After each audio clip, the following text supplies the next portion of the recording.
Good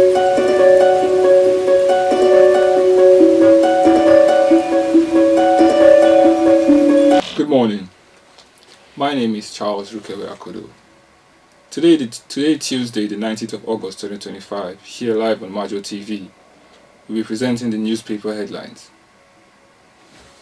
On the Voice of Liberty, House of Rep plans to bill the increase of Lagos local government areas from the amount of 20 to 57. Nigerian applicants to the United States must provide 5 years of social media history. Galadima accuses the federal government of Nigeria for planning to rig the national election. A conditional cash transfer. The government says they've disbursed about 419 billion naira to 6 million Nigerians. Moving further to the nation. Capturing the most wanted terrorist excites the United States of Britain. The aftermath of the by-elections. No polling units on Twitter, Facebook, says Ubesani. The United Kingdom affirms President Tinubu's reform to strengthen foreign trade ties. Here on the Punch, federal government mulls pay rise for political office holders. Moving forward, the global leaders begin high-stake talks to end the war between Russia and Ukraine. The RMFAC says President Tinubu's 1.5 million salary, ministers under 1 million payroll, launches revenue sharing review. The Daily Independent. Visa applications. Nigerians are to provide 5 years of social media history, says the US Embassy. President Tinubu says he is poised to deliver the LPG beyond Africa.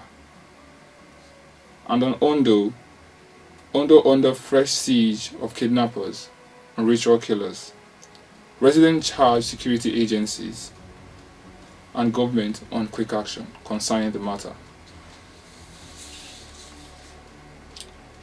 On the Daily Times, contractors besiege the FCTA over 5 billion naira debt as Wike denies awarding contracts.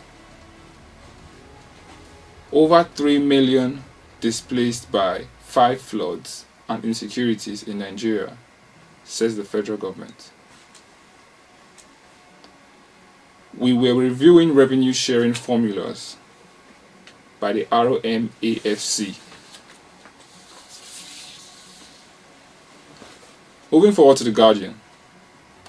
New licensing charge unsettles port operators with over 3.5 trillion investments. The APC, PDP, NNPP kick alleged fraud in Oyo, Kaduna, and Kano by elections. The United States and the United Kingdom commend Nigeria for arresting terrorist leaders. On the First Daily, APC and PDP must prove they are not terrorist group by Fulani. In 2027, INEC opens online voting registration records with over 69,000 entries in just 7 hours. President Tinubu arrives in Japan for the TIC AD9, heads to Brazil after the summit. Voting buying investment in corporation by Obi warns Nigeria. JAMB sets October deadline for the 2025 university admissions. On the Nigerian Tribune, voters turnout, concerns over steady decline in 26 years. Nigeria should help protect Osun Council Fund. NULGE cries out. First Bank, a Greek and Export Conference. Kaiwari to share insights on building non-oil export-driven economy. First on the Daily Sun. By election outcome, APC feels betrayed in Anambra State. Paternity scam rises nationwide. Report shows 1 in 4 children likely to fail DNA test. On the Vanguard, the federal government vows equal response as United States tighten the visa rule. Paternity crisis. 1 in 4 Nigerian fathers are not biological parents. The police prosecute 333 thugs. Government officials in Kano arrest 10 others in Ogun State. Moving forward to the Daily Trust. Sokoto boat mishap. 3 family members and 23 others are missing in the presumed incident. On the Matrix, we have the Sokoto boat mishap again. Hope of finding the survivors dim. No corpse has been recovered yet, says the NEMA. Deputy Governor visits scene of incident. Federal government review revenue sharing formula. The federal government to get 45.17%. The state to get 29.79%. The local governments to get 21.04%.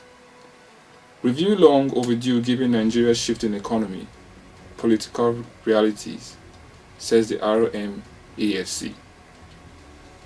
Sabrina slams BB Nigeria over ban despite medical clearance.